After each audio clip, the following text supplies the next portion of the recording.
안녕하세요. 대치동에서 아이들의 생각을 키우고 있는 지니쌤입니다.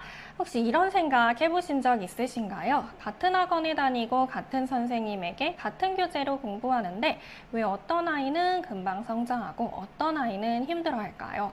부모님들은 늘 좋은 공부법을 찾습니다. 좋은 문제집, 좋은 학원, 좋은 선생님. 그런데 저는 순서가 조금 다르다고 생각합니다. 좋은 공부법보다 먼저 찾아야 하는 것은 바로 우리 아이입니다. 우리는 너무 당연하게 생각합니다. 좋다는 문제집이면 모든 아이에게 좋을 거라고, 예습은 많이 할수록 좋을 거라고, 문제도 많이 풀수록 실력이 오를 거라고 말입니다. 그런데 정말 그럴까요? 어떤 아이는 문제를 많이 풀수록 실력이 오릅니다. 하지만 어떤 아이는 문제를 아무리 많이 풀어도 성적이 오르지 않습니다. 오히려 문제를 많이 푸는 방식이 독이 되기도 합니다. 어떤 아이는 예습을 하면 수업이 훨씬 쉬워집니다. 반대로 어떤 아이는 예습을 할수록 수업에 집중하지 못합니다. 어떤 아이는 설명을 한 번만 들어도 이해합니다. 하지만 어떤 아이는 충분히 생각하고 이해하는 시간이 있어야 비로소 자기 것이 됩니다. 그런데 우리는 너무 쉽게 이야기합니다. 우리 아이는 집중력이 부족한 것 같아요. 공부머리가 없는 것 같아요. 노력이 부족한 것 같아요. 정말 그럴까요? 저는 그렇지 않다고 생각합니다. 공부를 못하는 아이가 아니라 공부하는 방식이 맞지 않는 아이를 훨씬 많이 만났습니다. 키가 모두 다르듯, 성격이 모두 다르듯, 잘하는 운동이 모두 다르듯, 아이들은 공부를 배우는 방식도 모두 다릅니다.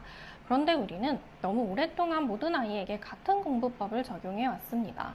앉아서 문제를 풀고, 틀리면 다시 풀고, 외우고 또 외우는 방식 말입니다.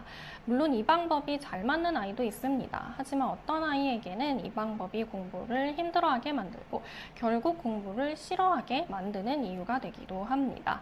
그래서 저는 부모님들께 딱 하나의 질문을 드리고 싶습니다. 우리 아이는 어떤 방식으로 배울 때 가장 잘 배우는 아이일까?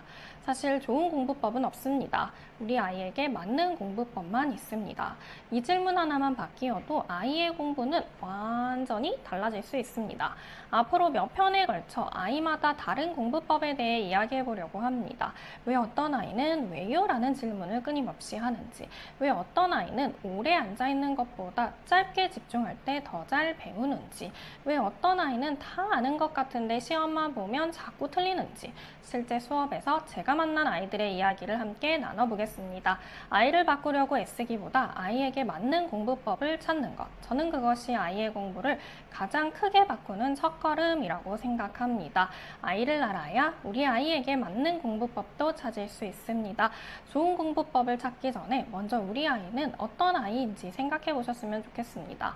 다음 편에서는 우리 아이는 어떤 방식으로 배우는 아이인지, 그리고 어떤 공부법이 잘 맞는 아이인지 진단과 처방을 드리도록 하겠습니다. 이상 지니쌤이었습니다. 감사합니다.